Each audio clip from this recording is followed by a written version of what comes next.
முடியாது, களைப்பாக இருக்கிறது அல்லது ஏதாவது இருக்கிறது காரணம் இருக்கிறது ஒன்றும் சரியில்லை என்று எவ்வளவு சொன்னால் அவள் விருப்பப்படி அவர் மாற்றப்படுவார்கள். அவ்வளவுதான், வேற மாற்றப்படி மாற்றணும்னு ஒரு அவசியம் ஏற்படவில்லை.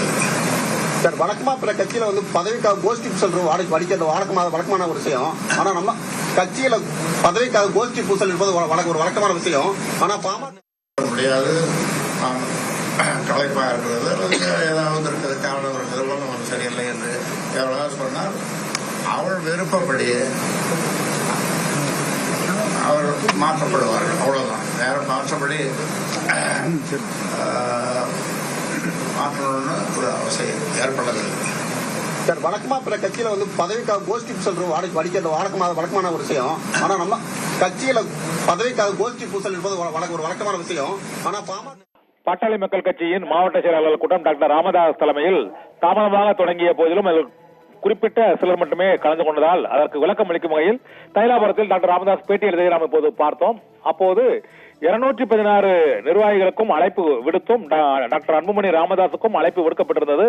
அவர் கூட்டத்தில் பங்கேற்க வந்து கொண்டிருக்கலாம், சிலர் களைப்பாக இருப்பதால் கலந்து கொள்ள இயலாமல் போயிருக்கலாம், பலர் என்னை தொலைபேசியில் தொடர்பு கொண்டு வர முடியாத காரணத்தை விளக்கி இருக்கிறார்கள் என்றும் கூறினார். கட்சியின் வளர்ச்சிக்காகவும் மற்றும் செயல் திட்டங்களை வகுப்பதற்காகவும் தான் இந்த கூட்டம் கூட்டப்பட்டது என்றும் கூட்டத்தில் பங்கேற்காதவர்கள் மீது நடவடிக்கை எதுவும் எடுக்கப்படாது என்றும் நிர்வாகிகள் மாற்றம் தொடர்பாக கூட அவர்களது விருப்பத்தின் அடிப்படையில் தான் அந்த மாற்றங்கள் இருக்கும் என்றும் பாட்டாளி மக்கள் கட்சியில் கோஷ்டி மோதல் எதுவும் இல்லை என்றும் அவர் கூறினார். மற்றும் கூட்டணி தொடர்பான கேள்வி நிருபர்கள் எழுப்பிய போது கூட்டணி அமைத்துதான் நாங்கள் போட்டியிட இருக்கிறோம், இருந்தாலும் படுத்துக்கொண்டே ஜெயிப்பதற்கான திட்டங்களை கூட நாங்கள் வகுத்திருக்கிறோம், அதை செயல்படுத்தி இருக்கிறோம் என்றும் அவர் கூறினார். 50 தொகுதிகளில் தனித்து போட்டியிட்டாலே வெற்றி பெறுவதற்கான திட்டம் வகுக்கப்பட்டிருக்கிறது என்றும் டாக்டர் ராமதாஸ் கூறினார்.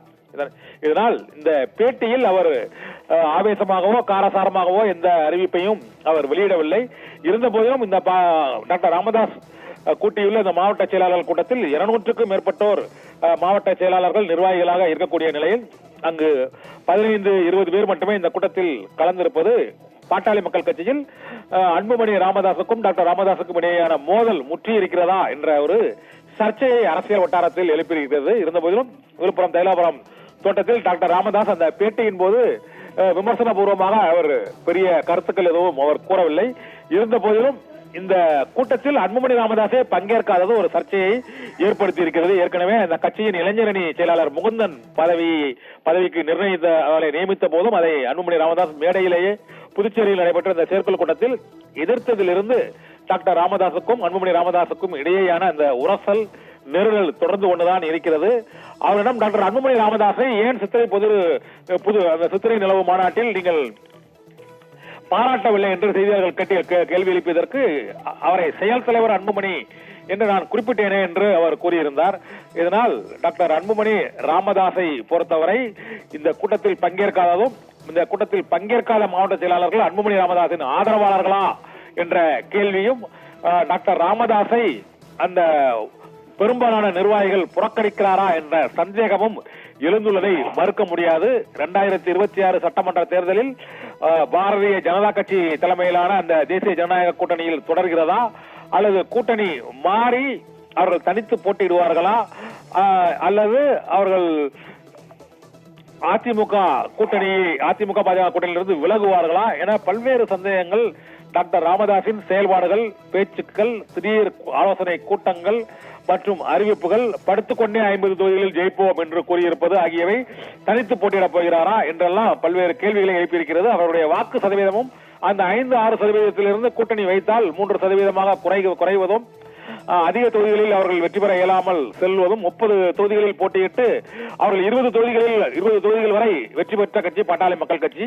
அந்த கட்சி இப்போது 4 சட்டமன்ற உறுப்பினர்கள் அல்லது 5 சட்டமன்ற உறுப்பினர்கள் என்ற மட்டத்தில் சுருங்கி இருப்பதால் அதனுடைய வாக்கு வங்கி சறுக்குகிறதா என்ற கேள்வியும் எழுந்திருக்கிறது. மற்றொரு மிக முக்கியமான ஒரு சர்ச்சை என்னவென்றால், டாக்டர் அன்புமணி ராமதாஸால் பாட்டாளி மக்கள் கட்சியை ஒரு பரபரப்பான அரசியல் இயக்கமாக தொடர்ந்து நடத்த இயலவில்லை என்றும் அந்த கட்சிக்கு வளர்ச்சிக்கு ஒரு பின்னடைவாக இருக்கிறது என்றும், கூட்டணி சீட் மற்றும் பதவி ஆகியவற்றினால் அந்த கட்சியின் வளர்ச்சி பாதிக்கப்படுகிறதா என்ற கேள்வியும் டாக்டர் ராமதாஸ் முன்வைக்கப்படுகிறது. இதனால்